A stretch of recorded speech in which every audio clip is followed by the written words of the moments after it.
On les appelle les mines de la mort, situées à Gerada, au nord-est du Maroc.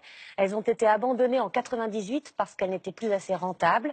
Depuis, les habitants, confrontés au chômage, ont creusé des puits clandestins pour aller chercher à main nue le charbon au péril de leur vie. 3 jeunes y sont morts en 1 mois et demi, ce qui a déclenché un mouvement de colère contre l'État. Voyez ce reportage de Samassoula et Stéphane Guillemot. Un simple bout de ficelle et ce câble déroulé manuellement. C'est la descente aux enfers qu'effectuent chaque jour les mineurs de Gerada. Image d'un autre âge que ces hommes qui disparaissent au fond de ces puits creusés à la main. Pourquoi je fais ce boulot? Eh bien, c'est juste pour ne pas crever de faim. Si tu ne fais pas ça, tu n'as aucune alternative. À notre arrivée, 2 mineurs étaient déjà descendus à 80 mètres depuis plus de 3 heures. Ce tuyau, ça leur donne un peu d'air, juste pour ne pas mourir. Allongé, ce mineur veut nous montrer comment il se déplace une fois dans la galerie, pas plus haute que ce tronc d'arbre. On avance comme ça, en rampant.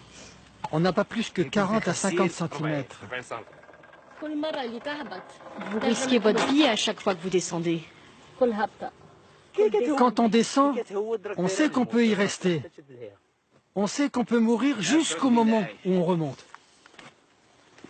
Le charbon de l'extrême comme unique moyen de survie. Sur les collines de Gerada, à quelques kilomètres de la frontière avec l'Algérie, ces petits tas noirs indiquent l'entrée des mines clandestines. Tout est aujourd'hui à l'arrêt, car les 2000 hommes qui y travaillent quotidiennement ont posé les pelles et les pioches pour dire leur désespoir de vivre ainsi. Il y a une semaine, un d'entre eux est mort piégé dans une galerie d'extraction. C'est le 3e en 2 mois. Un jour, on en remonte un qui est mort. Le lendemain, un autre qui a la jambe brisée. Combien de temps on va vivre avec ça encore?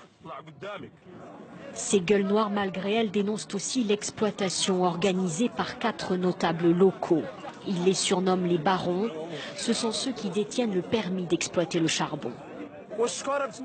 Ils nous achètent le sac 90 dirhams et ils le revendent 800.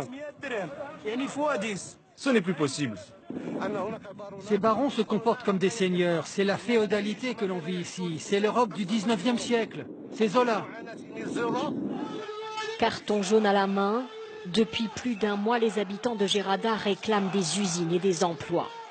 Avec 32% de chômage, le double du Maroc, Gerada fait partie de ces régions qui se sentent délaissées par le pouvoir. Cette crise sociale n'est pas la première dans le pays, mais cette fois, l'État marocain s'est empressé d'envoyer des ministres sur place avec la promesse de créer des emplois, une promesse déjà entendue ici.